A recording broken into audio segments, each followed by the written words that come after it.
It's winning time, baby. Let's set some lineups for week 13 right now on Fantasy Football Today in 5. And good morning. Apologize for the voice. Under the weather, of course. I'm Adam Azer with Heath Cummings. All right, Travis Etienne, I think we could say expected to play. The reports have been optimistic, but it's a Monday night game. Let's say if Dearness Johnson isn't even on the table here. What do we do with Etienne?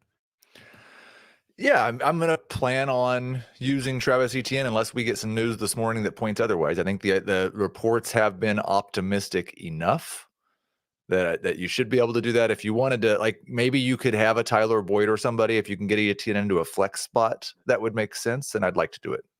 All right, Dearness Johnson is 27% rostered.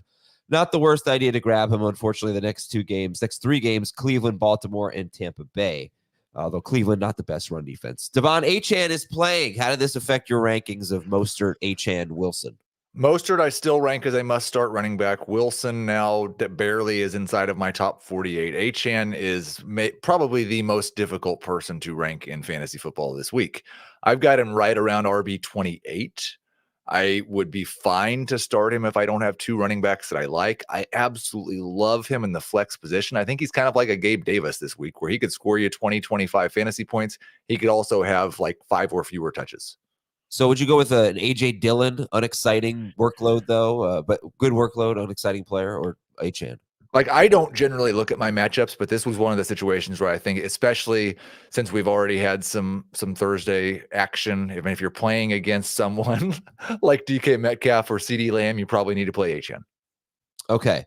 Jerick McKinnon is out. Kadarius Toney will play, however, on Sunday night.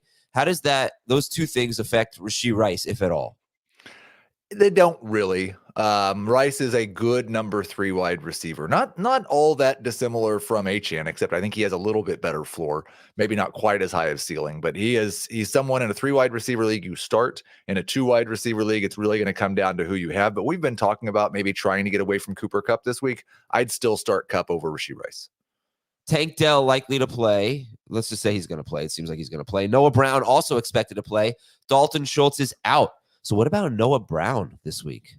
Another number 3 wide receiver. He's behind Rashee Rice, but I would start him over DeAndre Hopkins. I would start him over Amari Cooper. I would start him over Chris Godwin and Marquise Brown. And Tank Dell is top 12 guy? Tank Dell and Nico Collins are both top 12 guys. Okay, Chris Olave is likely to play. So as of now, we will tell you to start him. Yep. Keenan Allen is expected to play. T. Higgins will play. I am telling people to sit T. Higgins, but is it going to affect your Jamar Chase ranking at all? I moved him from like 13 to 15. So again, I think there are people. I sat Jamar Chase in a league last week where I had Diggs, Dell, and Mike Evans. I'm sitting him again for those 3 guys. I would sit him for Cortland Sutton. I would sit him for both the Texans wide receivers and Michael Pittman. Like, he's not necessarily a must-start player, but you're probably starting Jamar Chase. I've got T. Higgins right in the Jerry Jeudy, George Pickens.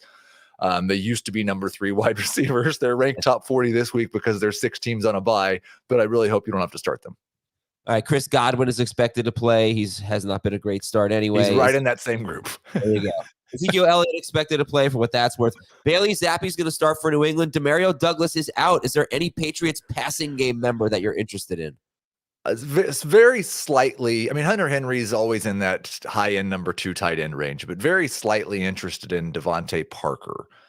He's in that more of the Justin Watson, Jahan Dotson range of guys that, maybe they'll score a touchdown. Yeah, there you go. Maybe. Joe Flacco starting for Cleveland. I got a question this morning that I thought was difficult. I said Cooper. It was Cooper or Christian Watson. Where do you lean there? I would go Cooper over Christian Watson. I'm a little bit encouraged. I've got Cooper ranked as a number 3 wide receiver now. Watson is too, but he's more of a boom bust option for me this week. All right, Puka will go ask some questions here from the chat. Puka or Josh Downs? One more week, I'm treating Puka basically like a must-start wide receiver, so it's Puka for me. Taysom Hill or Jawan Johnson? I think I'm going to go with Jawan Johnson, but I like them both as top 12 tight ends. And remember, Olave is expected to play today, so. But still, I think Jawan Johnson could be the number 2 wide receiver. Okay. Start 1 in a guillotine league. ETN, Debo, Stevenson, Montgomery. I I really like ETN more than Stevenson, but with the question on the Monday night, I think especially in a guillotine league where you're just going to get knocked out if you're last, right? So I'd probably take Stevenson. Stevenson, Gibbs, or Zach Moss, PPR? I'm starting Zach Moss over every running back that's not named Christian McCaffrey. Okay, that's it for today's show. Good luck, everybody. 2 ways to get your fantasy football information this morning. CBS Sports HQ, Fantasy Football Today airs there at 10 a.m. And right here, youtube.com/fantasy football today at 11:30 a.m. is our live stream. We'll take you up until kickoff and answer your questions. For Heath, I'm Adam. See you later.